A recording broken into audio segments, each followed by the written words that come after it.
এখনই তো অ্যাক্সিডেন্টটা হয়ে যেত, তারপর দোষটা হইতো আমার। আরে আজও এখনো দাঁড়ায় আছেন কেন, সরেন। সরি। নাম কি? নূপুর। আপনি কোন দিকে যাচ্ছেন?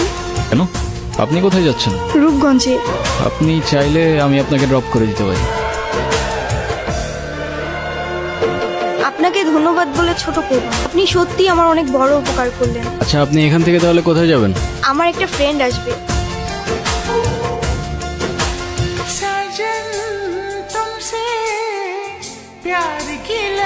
আমার মা দেখলে আপনারে মেলা খুশি হবে। ওই, সমস্যা কি তোর? ওনারা ডিস্টার্ব করতেছিস কেন? তুই আমার কলার ধরছিস কেন? এইটা আপনার ফ্রেন্ড, ওর জন্য আসছিলেন? না, উনি আমাকে অনেকক্ষণ ধরে বিরক্ত করতেছে। এই বউ, এটা কে? ওই, কি লাগে ও তোর? আপা, আপা, উনি আমার আপা হয়। হ্যাঁ, মেয়ে দেখলে মাথা ঠিক থাকে না, না? বিরক্ত করতেছিলি কেন? বিরক্ত নয় তো গুরু, আমি ওনাকে প্রোটেকশন দিচ্ছি। এলাকা তো ভালো না, মাল করে ভরা। তোর প্রোটেকশন দেওয়া লাগবে না, যা তুই যা, ফোট। আপনিও কি ফলো করতেছেন আমাকে? নেন। আসলে আমার একদমই খেয়াল ছিল না।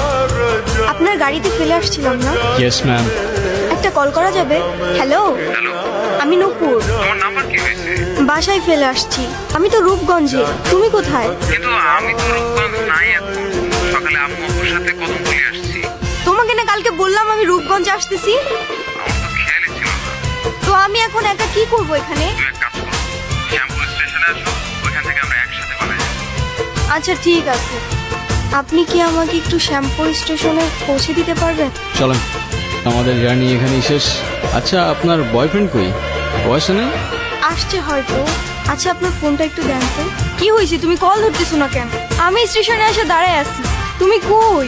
আসলে একটা প্রবলেম হয়ে গেছে, বুঝছো? কি হয়েছে? আম্মু বলতেছে যে মেয়ের বাপ মায়ের পরিচয়টাই নাই, সেই মেয়ের আমি করে তুলতে পারবো। এই শহরের মানুষগুলোর জন্য কান্না করে লাভ নেই, মুখটা ধুয়ে ফেলেন, আর পারলে সাথে নিজের কষ্টগুলো মুছে ফেলেন।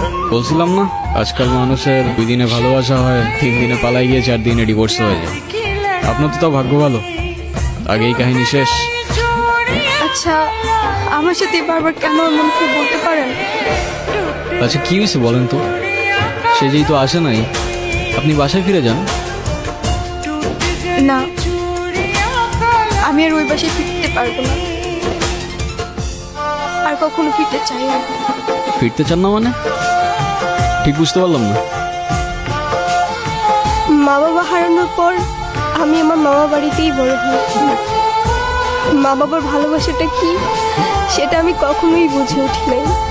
আমি ভাবতাম মামা মামির মধ্যেই হয়তো আমি আমার বাবা মার ভালোবাসাটা খুঁজে পাবো, কিন্তু আফসোস।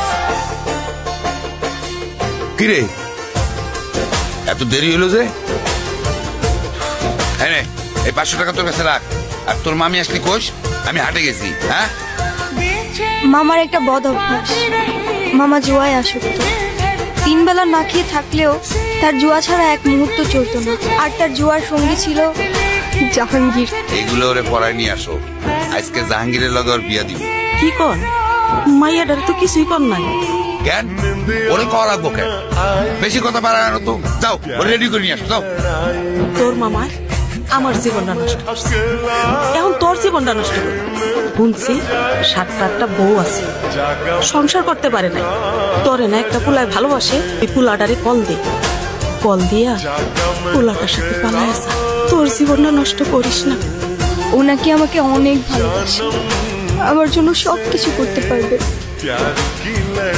ওর কথাগুলো শুনলে মনে হতো পৃথিবীতে অন্তত কেউ একজন আছে যে আমাকে সত্যিকারের ভালোবাসে।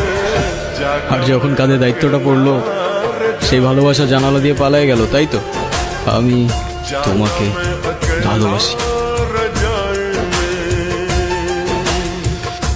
শুধু এই 3টা শব্দ বলে দিলেই তো আর ভালোবাসা হয়ে যায় না। সারা জীবন পাশে থেকে দায়িত্বটা কাঁধে নিয়ে তারপর ভালোবাসাটা প্রমাণ করতে হয়।